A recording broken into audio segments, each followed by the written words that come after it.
Hello, hello. All right, we are going to get started in just a minute. I'm going to let everyone have a second to get situated, hop on. I'm going to scroll around and see, make sure we've got everybody here. And we'll get going in like 1 minute. Go ahead and drop me in the chat the best thing about your day today. Let me know how you guys are doing.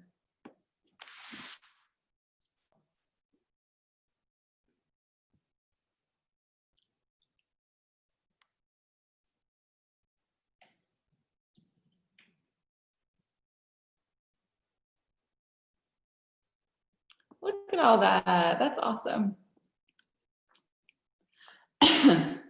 Love it, love it.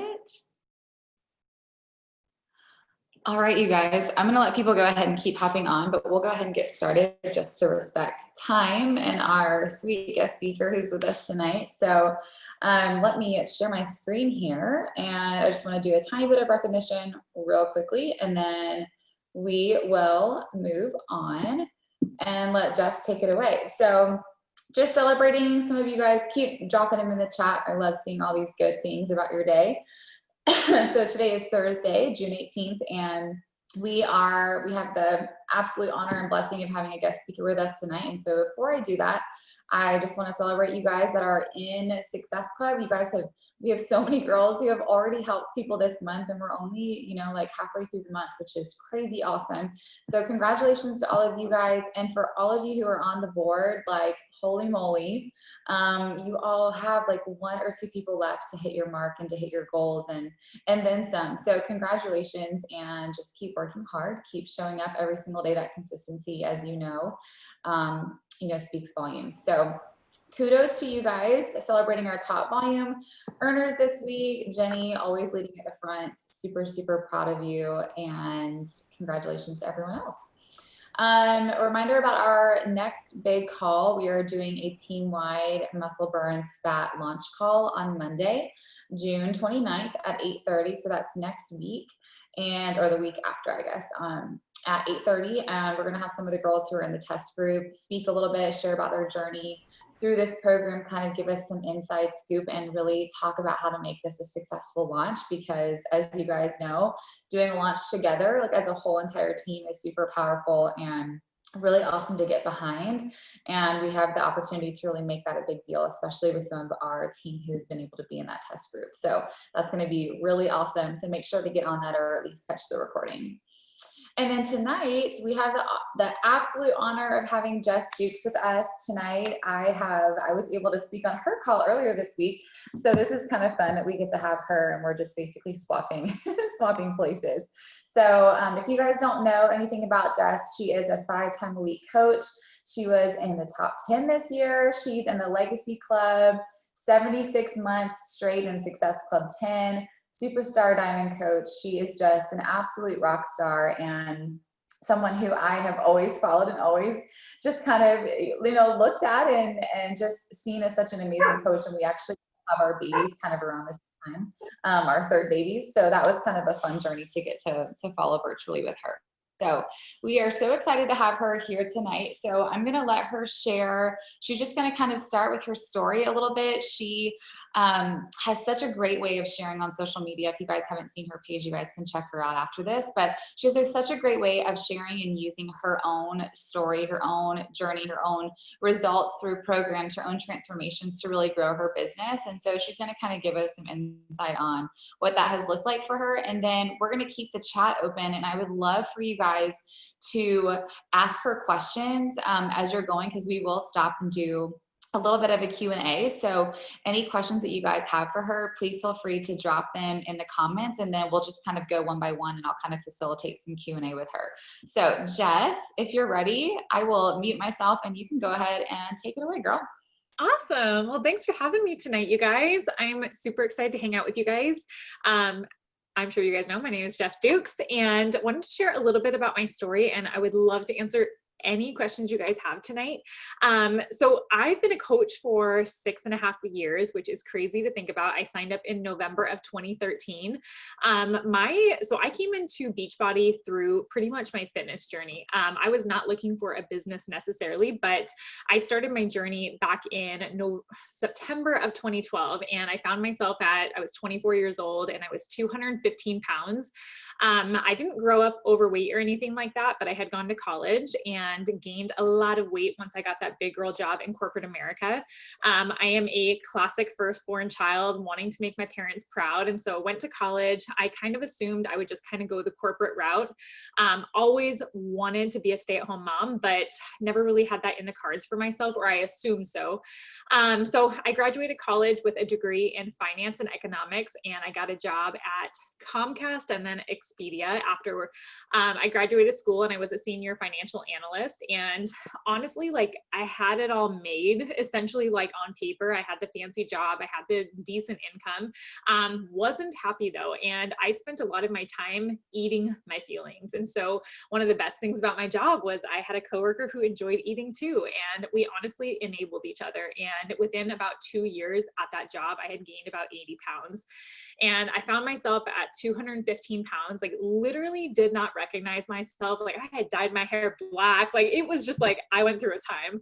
And honestly, my whole entire life had revolved around food. Like, what was I going to eat next? Where was I going to go after work? And what were we going to eat during lunch at work? And I knew at some point it had to stop. And so I yo-yoed like crazy. And finally I had this aha moment. I was forced to go to this work meeting in downtown Seattle, literally did anything I could to get out of it, and realized that I wasn't going to get out of it. And I went that day, and there was the speaker of Your Best Year Yet was there, and she made everyone at the table write down their top accomplishments for the year and their top disappointments. So it was September of 2012, and I was youngest at the table by probably 10 years. And that was literally my aha moment, was realizing that everyone else had a ton of accomplishments, so many things to be proud of. They had the white picket fence, the nice house, the beautiful family, the kids, the awards, getting promotions, running marathons, like literally living their best lives. And here I was, like, my best accomplishment for the year was I bought a dog. And it was just like, it was kind of this wake up call, like, this is wrong. But I had a long list of disappointments, and that was what those other girls didn't have. And I realized, like, something's got to change. Like, I went home that night to my 1-bedroom apartment by myself, and I realized, like, this isn't normal to be this disappointed with myself at 24 years old. You know, that was the time I should have been living it up. And I went through those disappointments and realized they all stemmed from my weight, and not just like the number on the scale, but like literally feeling terrible about myself. Like, it trickled into every aspect of my life, my relationships, not wanting to leave the house, just how I felt about myself. And that was the day I said, enough's enough. And I decided to actually start going to the gym. So I had been paying for Planet Fitness and started actually going. And my goal was, this time I'm just not going to quit. I had quit everything else in my life, and this one thing I just wasn't going to quit. And what do you know, started getting results, and people started asking me what I was doing. And I never could tell them what I was doing, because honestly, like, I was wandering around Planet Fitness and just doing all the machines that had decent instructions that I could teach myself how to use, or I wouldn't look a fool at using. And then I was just kind of trying to eat the best I could. And so in the process, I started sharing my journey on social media. I got made fun of so bad for trying to lose weight. People made fun of me at work. My family gave me a hard time, because honestly, when someone else sees you doing what they wish they could do, they're going to give you a hard time about it. And so I took to social media, and I was sharing my journey there because, one, it held me accountable. Like, well, if I tell these strangers on the internet, it's going to make me show up. But also I realized, like, there's a community of like fit people out there who don't make fun of me for going to the gym on a Friday night and want to trade protein shake recipes and want to talk about how amazing peanut butter is. And I was hooked. And so one day I was scrolling Instagram and saw this girl, and she was talking about turning your passion of like fitness into a paycheck. And I was like, where do I sign up? During this year of getting healthy, I'd lost like 45 pounds, and I was feeling good. I still was like, had halfway to go pretty much. I had met my husband this year. My husband and I met online. We got engaged like 4 months later and married 3 months later. And so we were like 3 weeks away from getting married. And I was just like, I'm totally going to do this. Like, what if I could make 50 extra bucks and help pay for our wedding? Like, I was not thinking big. I was not thinking anything like that. But if I could just like help someone else, I was like, that to me would be worth it. So I was the girl who signed up with the $40 fee and was like, oh, Shakeology, I don't need that stuff. I'm going to keep going to the gym, but I'll help other people with this. And I quickly realized it doesn't work like that. If I'm not investing in this stuff, why would anyone else want to do that? And so after posting some super salesy stuff for like Black Friday and realizing it didn't work, I decided, okay, I'm going to actually buy T25. That was the new program at the time. Sean T was hot. I had no idea he was gay. I thought I had a chance. But I was like, I'm sold, I'll work out with him. So I started working out with him for 25 minutes every single morning. And I was getting better results with him than in the gym. And so literally, I remember it was day 3 of the program, and I posted the tank top I was wearing on day 1 and the tank top I was wearing on day 3. And it was a little looser. And I started seeing these like lines in my stomach. And I was like, I don't know what the heck those are, but I like them and I want more of them. And so that was kind of where things started. And that also is the month I hit Success Club 23 as my very first full month as a coach. And I realized that's the secret, is actually getting results here and showing other people how it can be done and doing it together.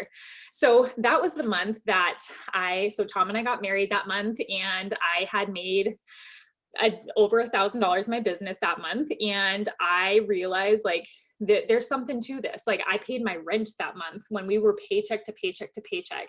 And I did it by just getting my own results and sharing it with other people, like just being willing to share all the things. And so the next month we went on our honeymoon. And I got pregnant with my son, Ben, and I was so thrilled. I mean, we always knew we wanted to have a family right away, but that's kind of when it hit me, like, I'm not going to be a stay-at-home mom because there's no way. I've always been the breadwinner for our family, and we live in Seattle. It's expensive here, and I like nice things. And so I'm willing to work for it, but I also really want to be home with my kids. And at this time, my coach was quitting her job I think she worked in a bank. I don't know exactly what she did.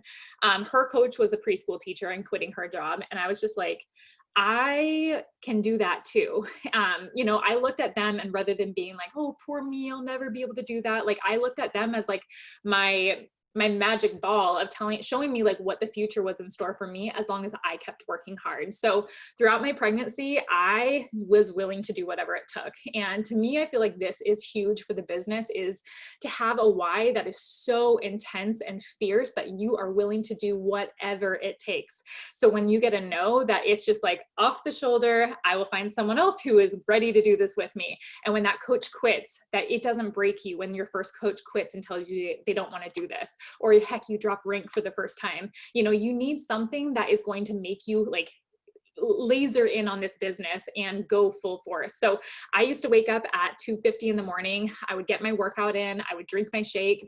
And frankly, like, there was no such thing as Instagram stories back in the olden days of coaching, that I used to like film a video on QuickTime on my computer and post it to my Facebook page every morning. And in this video, it was essentially like stories. I literally just talked about what I was doing. It probably sounded so selfish, but like, I found that people really enjoyed following a journey and seeing what happened between that before and that after picture. Because an after picture is amazing and it's so inspiring, but it's what happens in between. They want to see like, what did you do on your wedding anniversary? How did you stay on track? How are you still getting results when this happened, and when you had a stressful day at work? And what did you do when you had cravings, or it was that time of the month and you wanted to eat all the chocolate in the world? Like, how did you do it? And so I realized like that was what I could do. And I'm good at that. We're all good at that. We just have to learn how to tell our own stories. And so I continued to hustle. At this time, I had switched jobs. And so I was working for Expedia. And I didn't realize this when I took the job, that our desks were literally like 3 inches apart.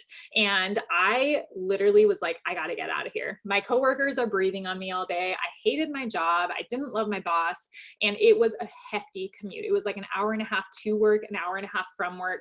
And I didn't like my job, and I knew that there, no matter how hard I worked, it was going to be a 1.5% raise for the rest of my life, pretty much. And there were like 30 other people that were ahead of me for a promotion. And I didn't want to do that. I didn't want to be away from my son. And so I worked on the way to work, listening to trainings and personal development. And that's the cool thing in this business. Like YouTube is like, has everything. Anything you want to learn about Beachbody, like it is on Google, it is on YouTube, like you have access to everything. And I realized like I didn't have to wait for my coach to teach me something. Like I'm going to go as hard as I can because I want to go fast. At work, I literally had 2 monitors and I pulled my laptop up on the side, and I'm pretty sure I worked like this all day long. I took a ton of bathroom breaks. I'm pretty sure they thought I had bathroom problems, but it's like if any chance I can answer messages, like I was willing to get ahead.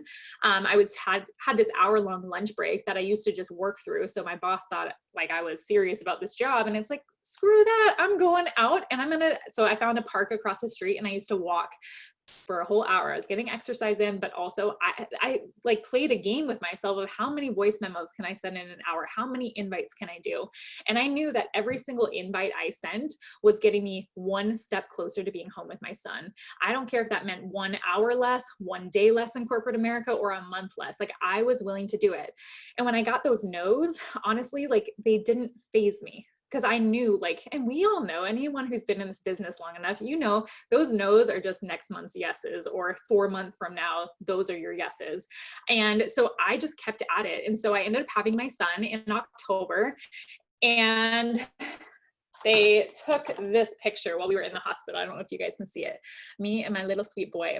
And I remember this moment because it was the moment it hit me. Like I had just had this beautiful baby, but I have to go back to work. And it hit me like a ton of bricks because I wanted to be home. And you work so hard and you're like, I still can't quit my job yet. And some people would say like, okay, like this isn't going to work. This isn't paying off quick enough. So I'm going to this is taking too much time away from my kids. So I'm not going to do it. But again, I knew from other people that had gone before me in this business that it is possible as long as I keep working hard. And so those 12 weeks of maternity leave that I got unpaid, I freaking hustled.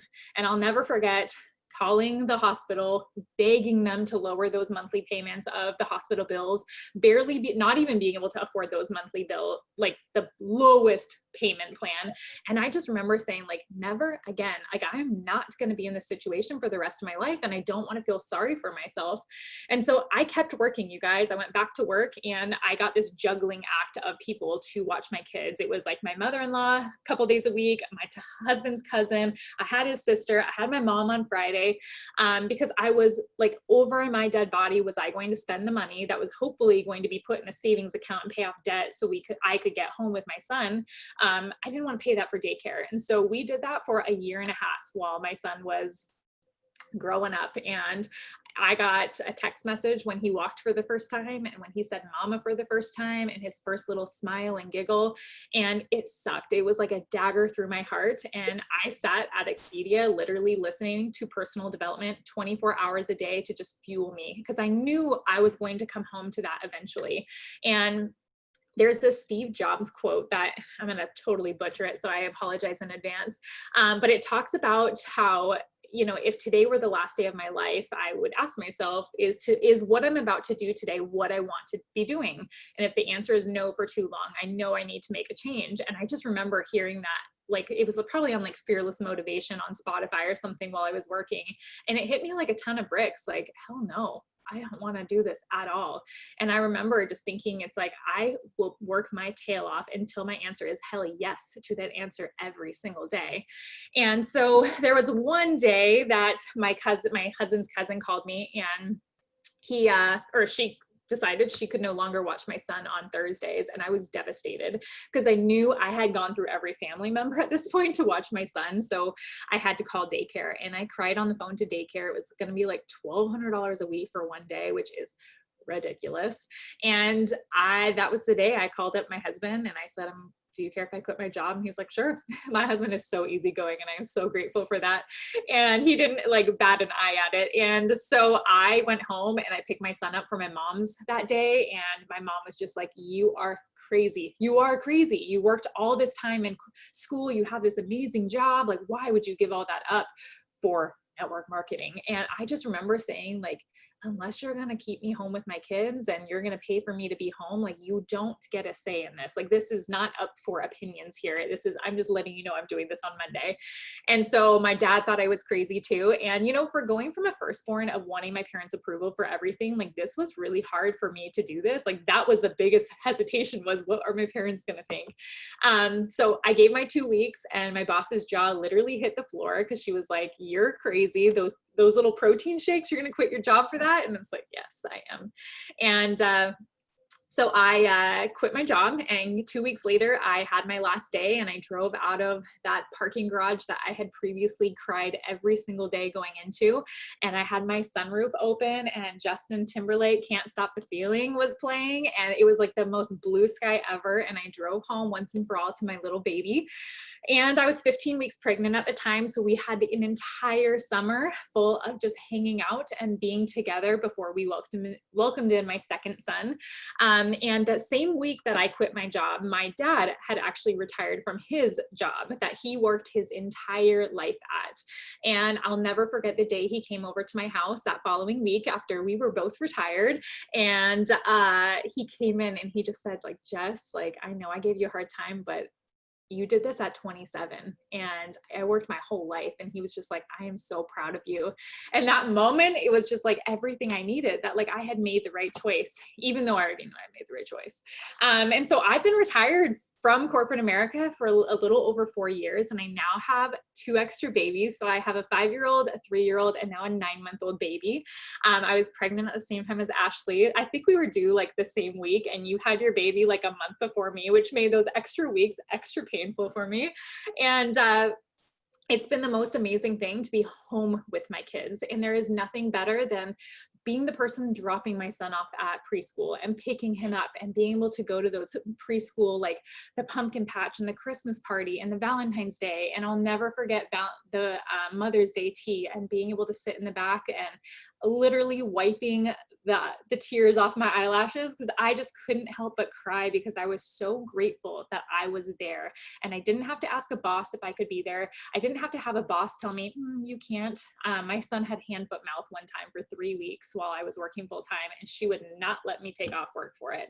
And it's just like, to me, it's like they didn't care about me as a human being, as a mom, even though they had kids. And it's like, I don't want to work for people like that.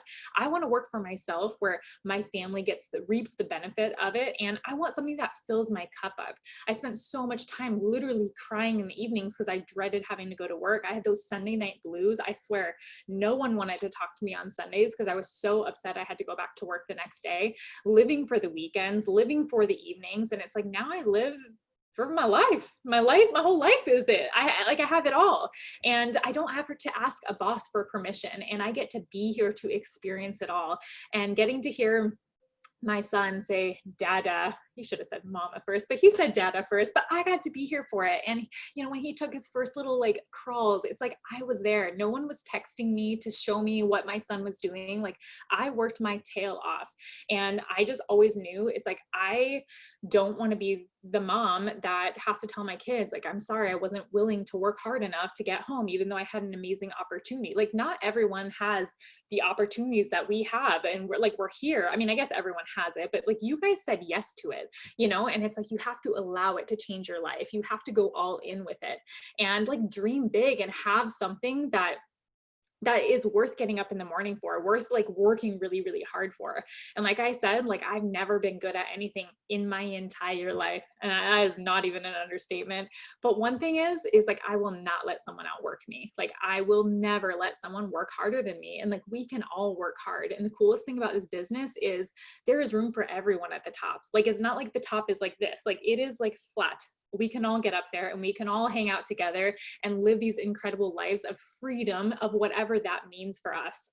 And so I know I touched on this in the beginning, but a big part of my business in the very early days, but even to this day, has been getting results and taking those results very, very seriously and literal.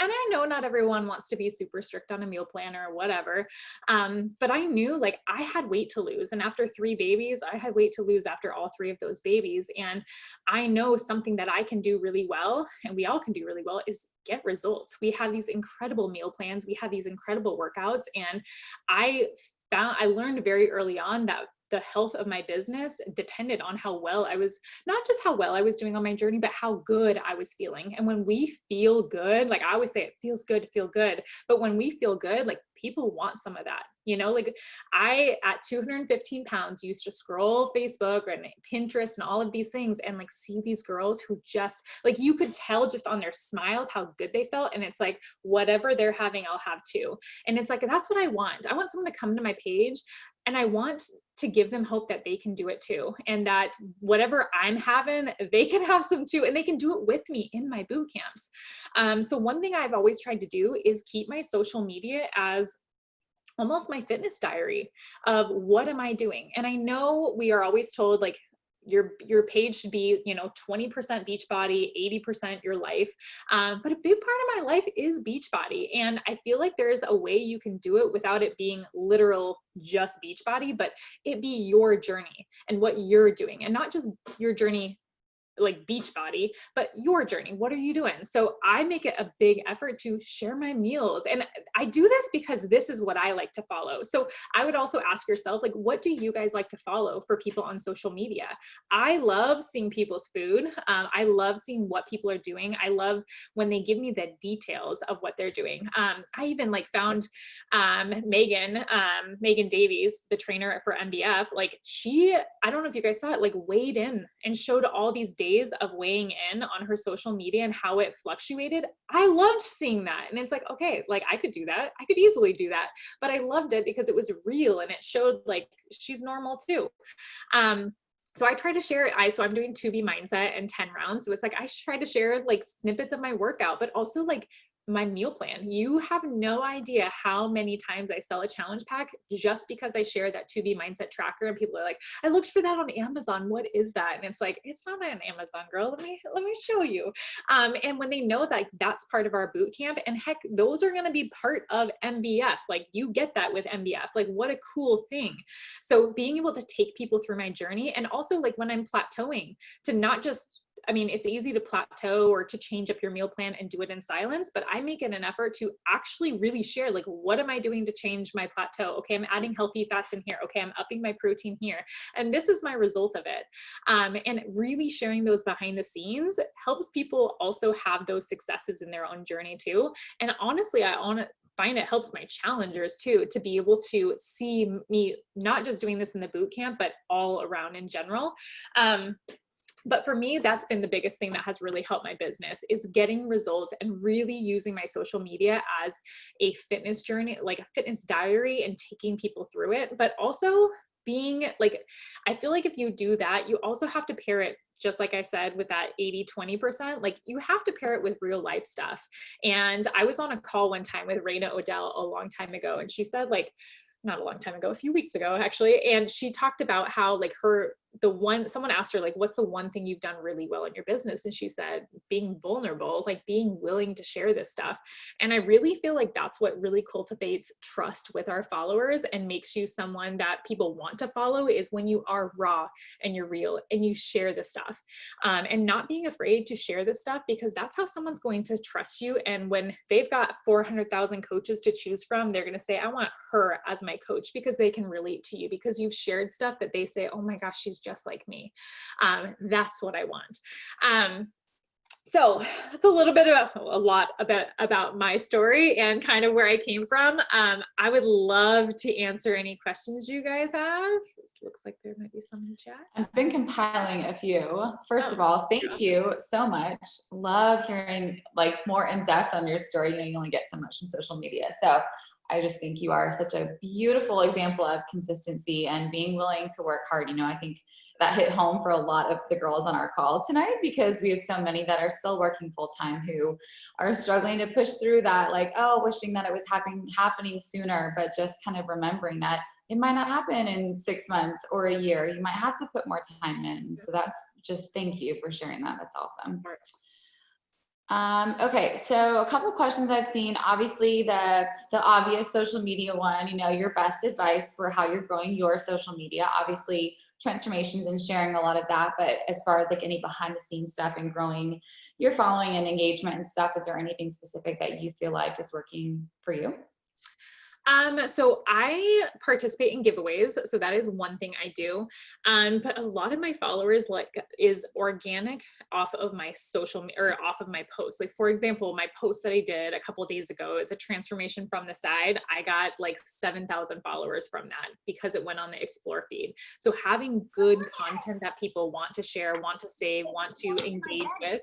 Other than that though, like so I teach my team the follow unfollow. That is how I got to 100,000. From 20,000 to 100,000 was a lot of the follow unfollow, the manual stuff. I will say I hired that out. I hired a lovely assistant to do the follow unfollow, so I didn't have to spend my time doing it. But it was the straight up manual follow unfollow game. And then recently it's been the giveaways. One of my coaches told me once, she's like, Jess, you got to pay to play. And it's like, oh, I never heard of that, but that makes sense. And, you know, investing a little bit back in your business can be good to kind of get engagement going, but also spending time on social media and engaging back to other people. Again, something I hire out. I do all my messaging and stuff, but someone else can go and comment on some things and follow people for you and engage and keep me in the loop of who they're doing that with. Love that. Yeah. Okay. Another one, how do you balance work and family life? What does that look like for you now? I think the biggest lie we tell ourselves, just like I always say, like motivation is crap. Like I feel like balance is crap too. I feel like it's kind of like a pendulum. Sometimes you're going to be really balanced this way, and sometimes you're going to be really balanced this way. For example, during quarantine, I feel like I've been way over on the work side, trying to like keep my business alive during all of this without a nanny, without a sitter.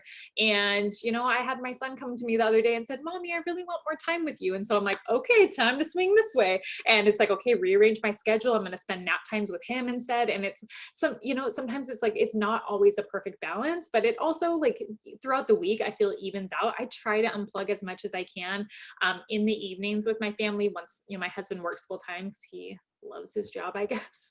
And so when he gets home from work, I, you know, make sure I'm present with my family, but also on the weekends, trying to make sure I unplug and hang out with them. But, you know, there's seasons of hustle and there's more seasons of like rest and balance, not even balance, but more like on the family side of things. And, you know, when my team is pushing for something big, like I might be pulling really long hour days and spending less time with my family. And then there's other seasons where it's the opposite and I'm spending a lot of time with my family and still obviously consistently working. It's not like I'm not showing up, but maybe rather than working 12-hour days, I'm working 3 or 4-hour days.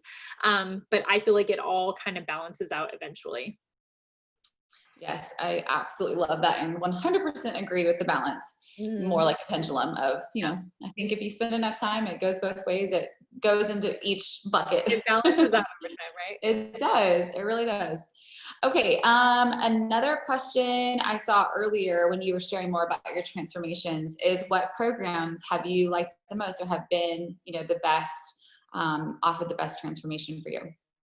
So for me, I feel like results come from nutrition, at least for my body. And so 2B Mindset has been a game changer for me, but I recently just completed 2B Mindset in 10 rounds. That first round, I didn't have a single glass of wine. I didn't have a single like carb with dinner. Like I was really strict with it. And I lost almost 16 pounds in those 6 weeks. So I felt so good. I actually feel like I am better now than I was before I had my son. And so to me, that combination has been really great. I've loved 10 rounds just because like the punching really surprisingly tones your arms. I would have thought you had to like lift weights to tone them, but the punching really works your upper body.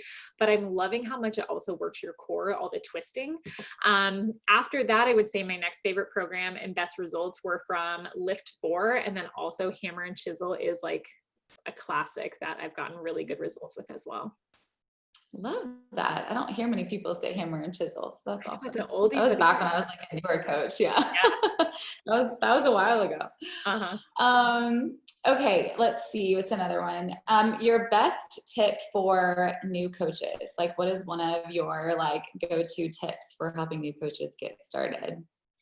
I think the biggest tip there's probably a lot I could give. I know. I think one is be coachable. If your coach is giving you advice or you're doing trainings, like take it and apply it. Like be willing to get outside your comfort zone. I see a lot of coaches like not doing certain things because they're scared, they're this, and it's like, just allow this to change yourself. Like allow this to help you grow and become like this next level of new person you're going to become. But also like consistency, like treat this like a business. I feel like that's one thing I have always done from day one. And I always tell my coaches, like, if you treat this like a hobby, it's going to pay you like a hobby. And if you show up to this inconsistently, be okay getting a paycheck inconsistently too. And most of us would say like, I want a paycheck every week. Like, I don't want to be the one when we're doing payday and the team pays that I'm like, I got zero today. So make sure you're consistently showing up for your business.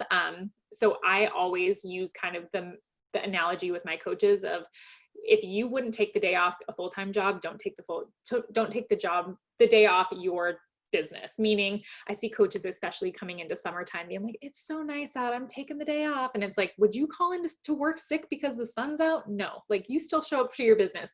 Maybe you can work early in the morning so you can have that afternoon off, or like change up your schedule a little bit, but work at this consistently and treat it like a business, and don't just call out because of X, Y, and Z. Like if you would still show up to your full-time job for whatever excuse you have, make sure you're showing up to your business too.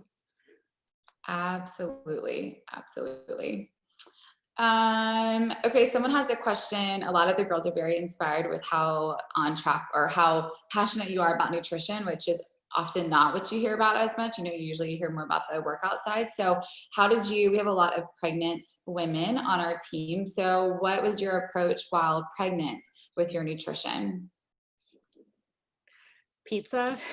I'll be really honest. I was not great. It was to the point that when I had my son, my second son, the place we order pizza at, literally when we ordered pizza when I was like 6 months postpartum, like 6 weeks postpartum, they were like, oh my gosh, we thought like maybe something happened. And they didn't know I was pregnant. And they literally brought me a cake when they found out we had a baby. Like that's how much I probably ordered pizza.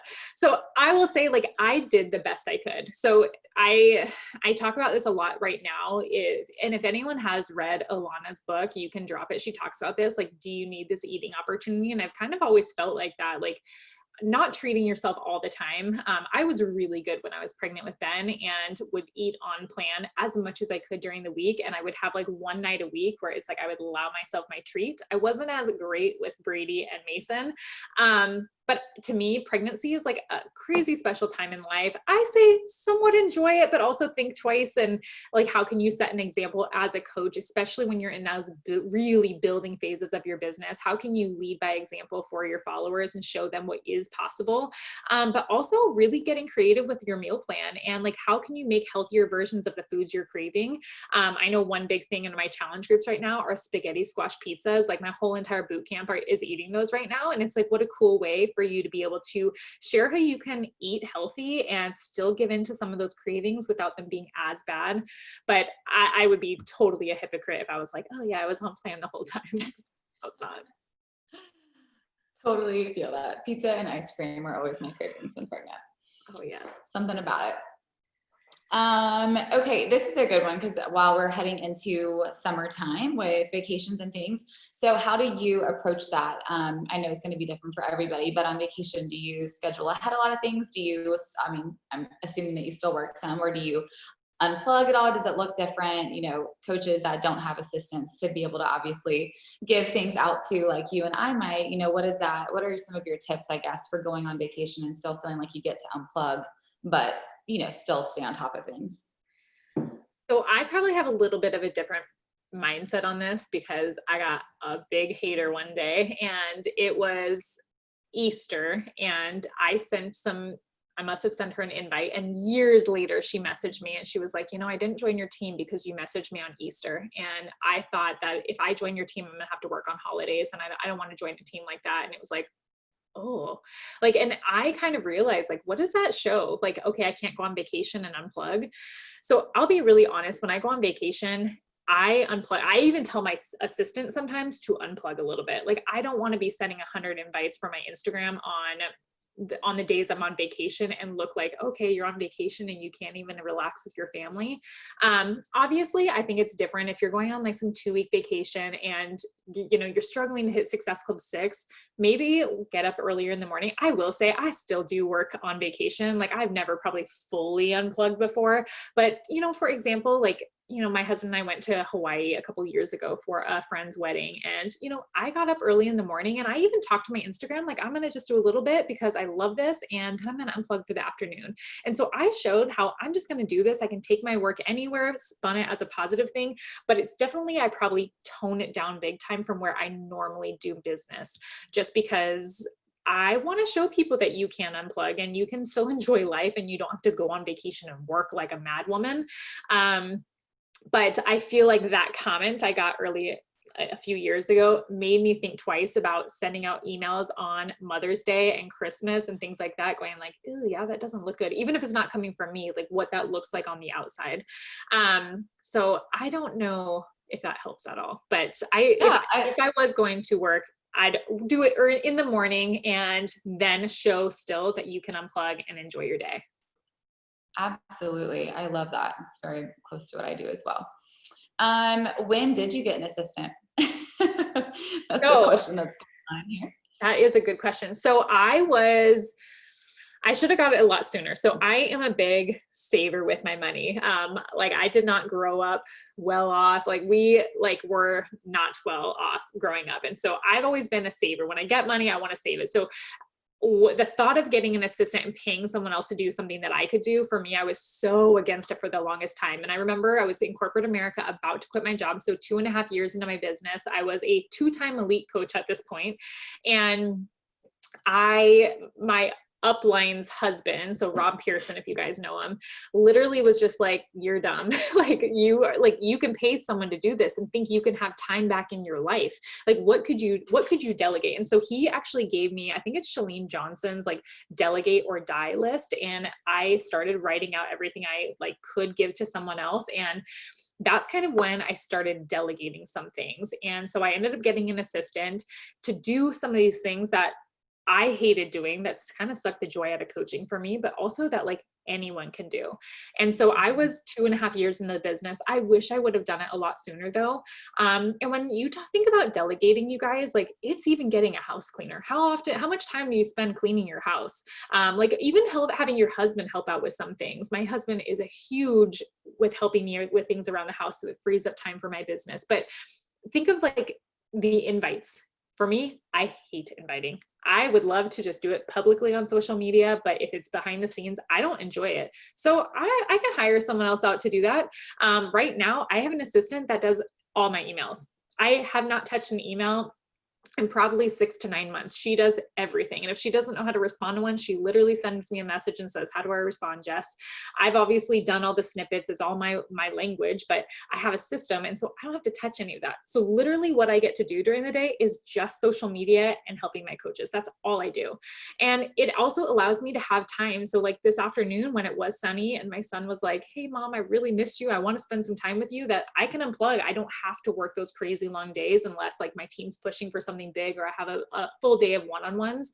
But I would really encourage you guys to write out a list of what could someone else do? And heck, maybe it's graphics. Maybe you're spending all day in Canva. Maybe that's something you could give to someone else that would be willing to do it for less. My first assistant was $10 an hour. $10, literally for $50, 5 hours of work for me while I was working full time was a lot of extra work. That was heck an hour every single night after work that I could delegate and give to someone else. And it can free up more time either for you to work your business or have back with your family. Absolutely. I waited way too long to get an assistant as well. It was a couple years into my business and I wish I would have done it sooner. Totally. Okay. I'm trying to think, maybe one other question. I'm looking to see if there was any other good ones. I saw something about inviting of so I guess where, not you, but your assistant, where do you have them invite from? Is it just cold invites? Is it people who are watching your stories on your posts, or what's kind of your method? So I will say the way most people sign up with me, and I think I'm kind of an anomaly. I don't think most coaches' businesses are like this, but my public invites, so call to actions, have been where probably 90% of the people with me sign up. And it's been like that from day one, but I also think it's because I've been super vocal with my journey from day one that I think that's helped people sign up with me, I'm guessing. But those call to actions on my story, on my feed, the link in the bio, all of that have been where most people come from. And so I do a lot of call to actions. If anyone follows me, you probably see me doing swipe ups all the time. Sometimes I'm probably super annoying with them, but they work. And I have a lot of people swipe up, give me their email. And a lot of also my invites are not invites, but a lot of my sales every month, my challenge packs that I do are follow-ups. So my follow-up game is very, very strong. But for invites, I still do invites every single day. And I don't invite someone that's not following me in some sort of fashion. So watching my stories, following me, commenting on my posts, liking my posts, someone who knows me. I look at my social media as a storefront. And if you had a customer walk in your store, it would be so rude of you not to go up and say, hey, can I help you find anything? And so I've always looked at my social media as that way, is I want to have a social media where people follow me, are loyal, and are going to be like excited to get a message from me. And obviously, like in the beginning, they had no idea who I was, and it probably wasn't the same. But as your following grows, like people are going to be so grateful to get a message from someone they follow. And I always tell myself, I would have never reached out to someone. I would have never said, hey, I'm overweight and I need help. But if someone that I followed and looked up to reached out to me and said, hey, I'm doing this virtual boot camp, I'd love to have you be a part of it. Can I send you info? Heck yes, just tell me where to pay. I would have done it in a heartbeat. So I think it's important to be doing both of those. But I know that inviting and small talk is not, I am so introverted that it's not a strong suit of mine. So I've really tried to put in the effort, the energy, and heck, even the money into building up my social media so I can do the swipe up, so I can have that following that I do have influence over, if that makes sense. Absolutely. I love that so much. I think that's so true. I haven't heard anyone say it like that. Like, that would be really rude if I didn't come up to them and say, would you like to help, or would you like to join me? I love that. Okay. Well, I'll do one last one. How do you stay organized with everything? I'm assuming you probably do emails or Streak and all that kind of stuff, but maybe when you were a newer coach, what was kind of your method of organizing your, just tracking everything? Did you use the business activity tracker? Did you use Excel? Like what worked for you? So I've tried literally everything over the years. I've tried Teamsy, I've tried Excel, I've tried paper and pen, I've tried Post-it notes. Like I've literally tried everything. Streak is what I use. And I have used Streak probably pretty early on, probably within the first year of my business. And I love Streak. So that is where all my snippets are saved. But any single person over the last 6.5 years that have ever said, yes, I'd love more information, is in my Streak. So I have thousands of people there, which is how I can also follow up. If you guys don't use Streak, it is an add-on for Gmail. I cannot recommend it enough. It is free. But I have one. So you have different pipelines. And so I organize people based on where I'm at in the conversation. Because I found I was putting my foot in the mouth of like, when did I talk to this girl last? Where was I in the conversation? Spending so much time scrolling up, like, what did I say to her? Like, what did we, And so I've got 3 different pipelines. I've got one for boot camps, one for sneak peeks, so people interested in coaching, and then one for my personally sponsored coaches. And so then from there, in every single pipeline, it's like, okay, submitted an application, or like I got their email, and then sent them in the first email, sent them pricing, sent them enrollment options, sent them a share card, or heck, followed up 1 time, 2 times, 3 times, 1,000 times pretty much. And the cool thing is you can filter in Streak based on like, when did you last send them an email? When did they last send you an email? You can type notes in there. Like there's so many ways to filter and edit the information. So it's really easy to make sure you're staying on top of your follow-ups. But I cannot recommend enough, like finding a good way to track. To me, like you have to think, what if you have the next Lindsay Matway in your follow-up list and you are just like, oh, I don't need this piece of paper I'm going to toss. It's like, like make sure you're tracking this information. Like I always think it's like, what if the next person that's going to sign up is on that list? It's like, you want to make sure you track them and have an easy way to follow up with them. And I also know in the early days, it's easy to be like, I don't have that many people. I don't need to do that yet. But if you have big goals of like building a big business, like set yourself up early on to have a big business. So that way you can grow into it. And think of yourself as that future CEO. And someone once told me early on in my business that, if you want to be an elite coach or you want to be a top 10 coach, like what do they do? What systems do they have in place? What are they doing? And go do that stuff. Even when you have a team of one, like no one knows you have a team of 1 or 1,000, like they only know the confidence you portray. So set yourself up and start learning how to track, and don't assume like, oh, I'm not there yet. Even with the assistant, like, oh, I'm not big enough yet. Like, girl, you're as big as you want to be. Like, so like wear the pants now, and I promise you'll start filling them. Maybe I love that. Pants. Yes, I love that so much. Thank you so much. I know we could probably ask you like 900 questions. So I really appreciate it. Your grace and the way that you build your business is just awesome. So I know my team is oozing in all of our threads right now. They're like, thank you so much. So we really appreciate you. Of course, anytime. Awesome. All right, guys, I will see you next week. Jess, thank you so much. And you guys all have a great night. Okay. Bye.